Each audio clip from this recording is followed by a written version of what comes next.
Hello दोस्तों, कैसे हो? उम्मीद करता हूँ कि सब ठीक होंगे। दोस्तों, स्वागत करता हूँ आप सभी का अपने channel study with Kumar sir में। और आज से इस चैनल पर हम रीट 2022 की जो पात्रता परीक्षा और मुख्य परीक्षा है इनकी तैयारी करने जा रहे हैं, जो कि निःशुल्क और आपके लिए सिलेक्शन उपयोगी रहेगी साथियों। तो आज से हम शुरू करेंगे आपको, जिसमें teaching methods, psychology, all video आपको उपलब्ध हो जाएंगे इस चैनल पर। और आज शुरुआत करने जा रहे हैं हम सीडीपी और यानी कि बाल विकास और शिक्षा मनोविज्ञान के 20 महत्वपूर्ण प्रश्नों के साथ। हैं पहले प्रश्न पे। प्रश्न संख्या 1 देखो क्या कह रहा है। रॉबर्ट स्टर्नबर्ग के अनुसार, थोड़ा सा जूम कर लेते हैं। रॉबर्ट स्टर्नबर्ग के अनुसार किस बुद्धि की अधिकता रखने वाले लोग विश्लेषणात्मक व आलोचनात्मक ढंग से सोचते हैं और विद्यालय में सफलता प्राप्त करते हैं? तो देखो मित्रों, रॉबर्ट स्टर्नबर्ग ने जो आपके बुद्धि का सिद्धांत दिया था वो दिया था मित्रों 1985 में। ठीक है, 1985 में रॉबर्ट स्टर्नबर्ग ने बुद्धि का सिद्धांत दिया था। तो इन्होंने जो सिद्धांत दिया उसे सूचना संसाधन सिद्धांत, या फिर मैं कह सकता हूँ त्रिचापीय या त्रितंत्र सिद्धांत बुद्धि का इनको बोला जाता है। जो इन्होंने सिद्धांत दिया, त्रिचापीय, त्रितंत्र या सूचना संसाधन सिद्धांत। ठीक है, आगे देखो मित्रों। अब इसमें कि लिखा है कि किस बुद्धि की, यहाँ पे इन्होंने तीन तंत्र बताए, तीन प्रकार की बुद्धि के लोग बताए, जिनमें एक है घटकीय बुद्धि। घटकीय बुद्धि, इसको एक नाम और है, यानी विश्लेषण बुद्धि। ठीक है, इसके अलावा है आनुभविक बुद्धि, जिसे कहा जाता है सृजनात्मक बुद्धि।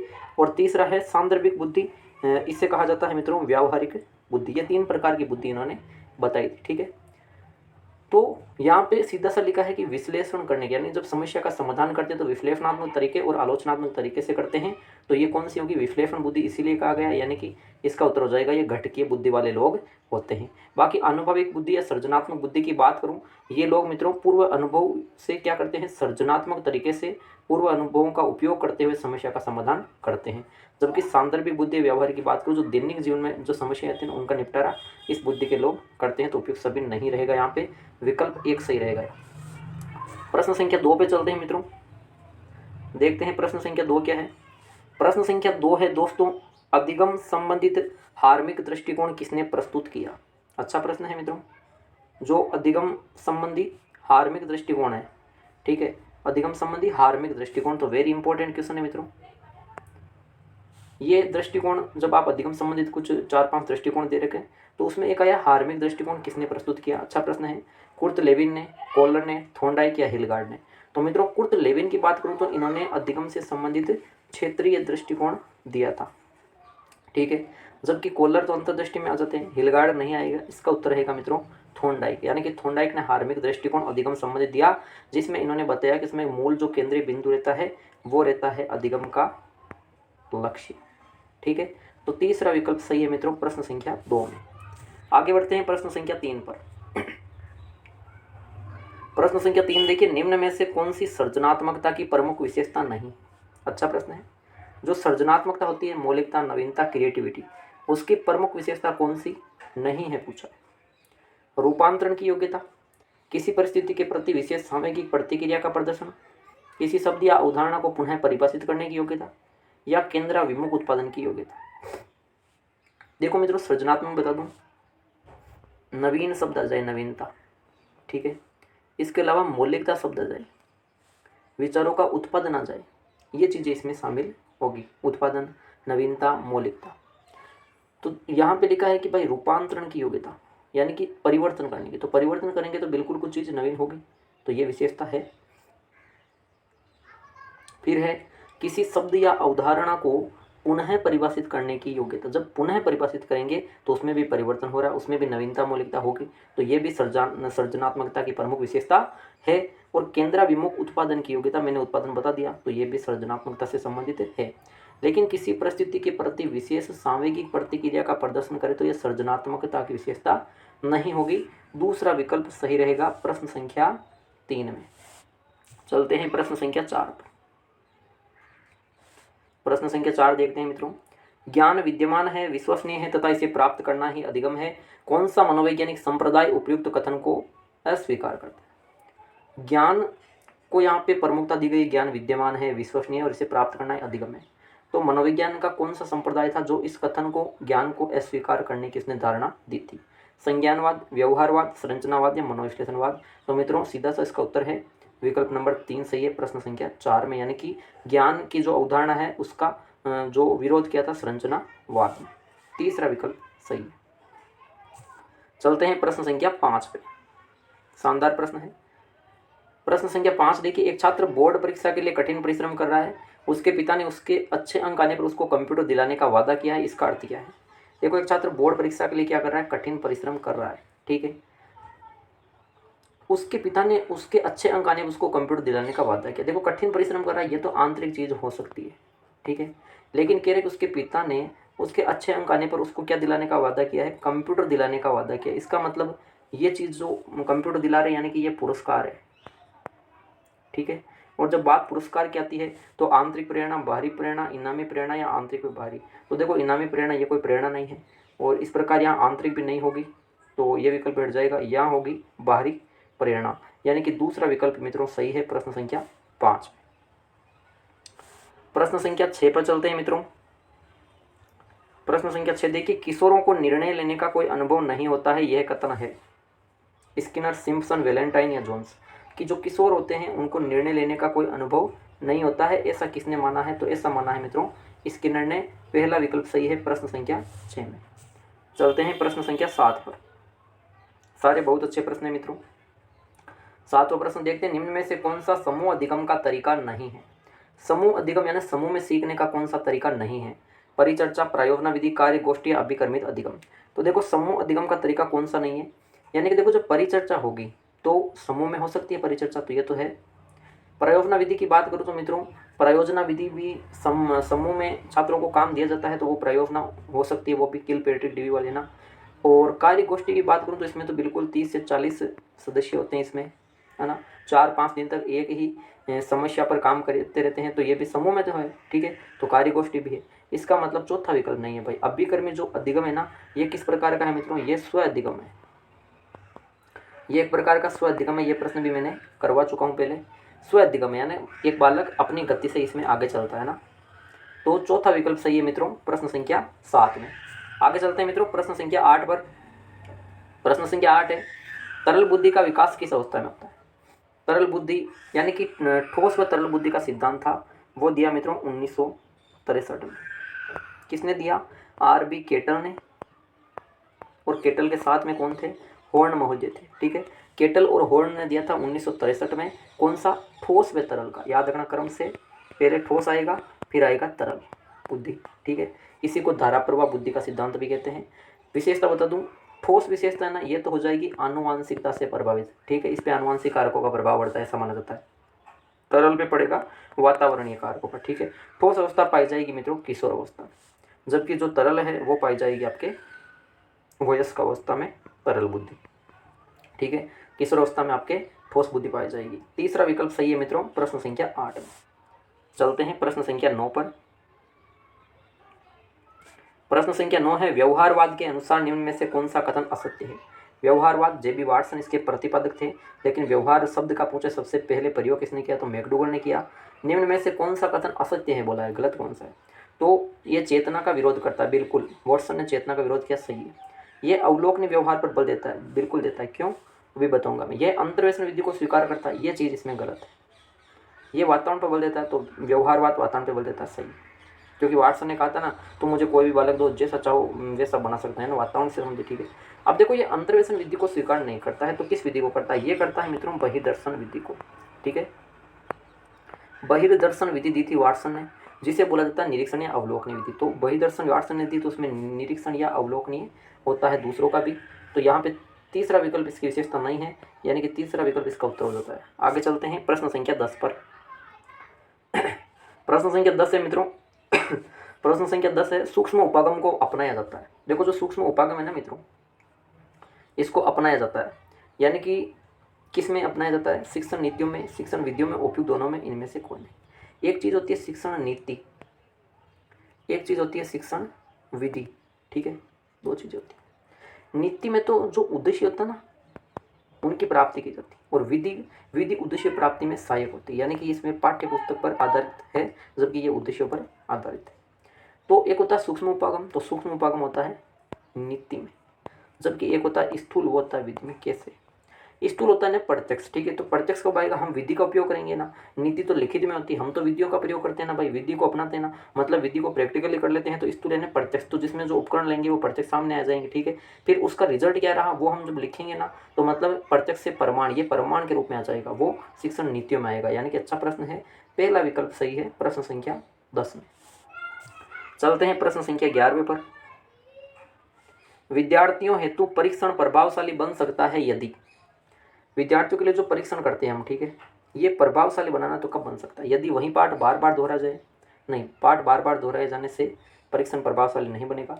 विद्यार्थियों के मानसिक स्तर के अनुसार शिक्षण दिया जाए, बिल्कुल सही है।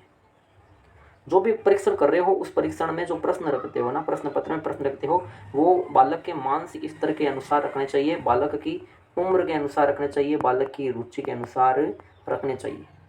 सामाजिक स्तर के अनुसार बिल्कुल नहीं। और पाठ को पढ़कर विद्यार्थी सीखे, इससे भी कोई मतलब नहीं है। फिलहाल दूसरा विकल्प यहाँ सही रहेगा। आगे बढ़ते हैं प्रश्न संख्या 12वें पर।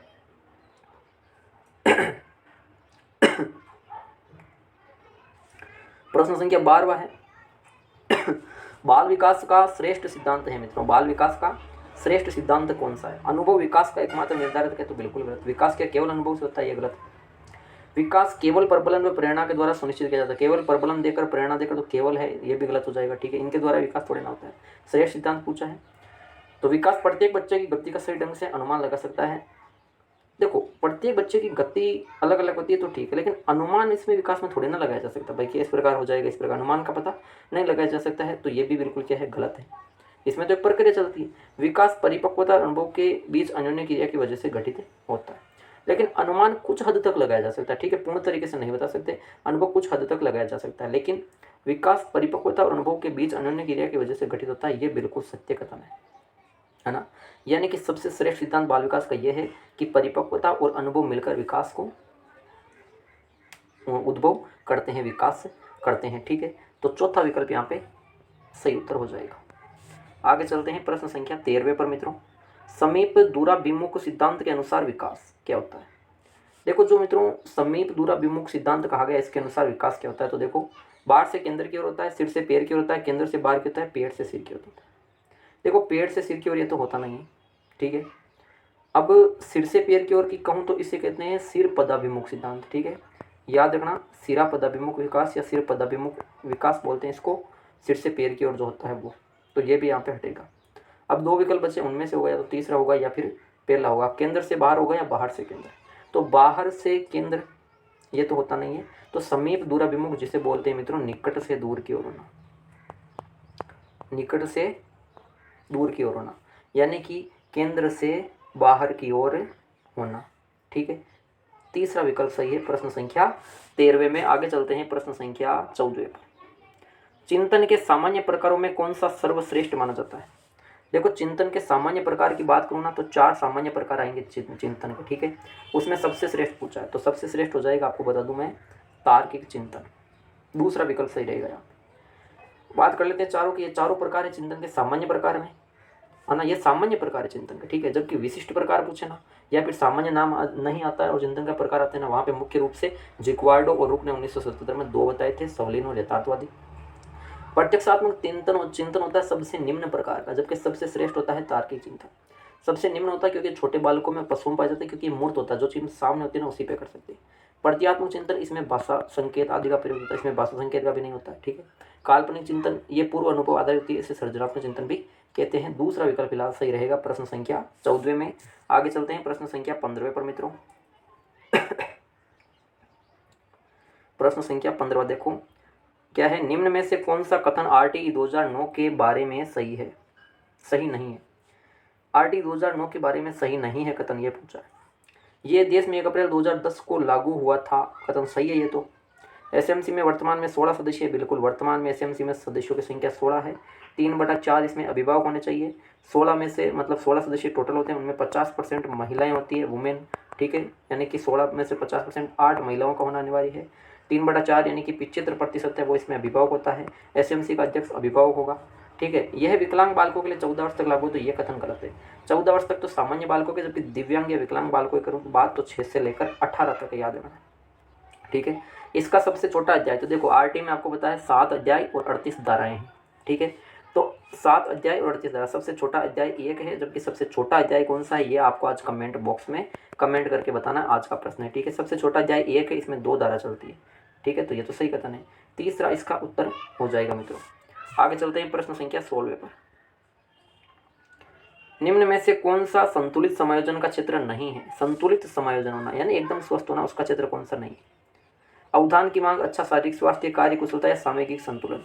तो देखो मित्रों, सामयिक संतुलन, संवेगों से संतुलन रहेगा तो सही है। कार्य करने की कुशलता या क्षमता रहेगी, ये भी सही है। और अच्छा शारीरिक स्वास्थ्य, तो ये भी सही है, संतुलन हो रहा है। लेकिन अवधान की मांग, अवधान का अर्थ होता है मित्रों ध्यान, ध्यान केंद्रित करना।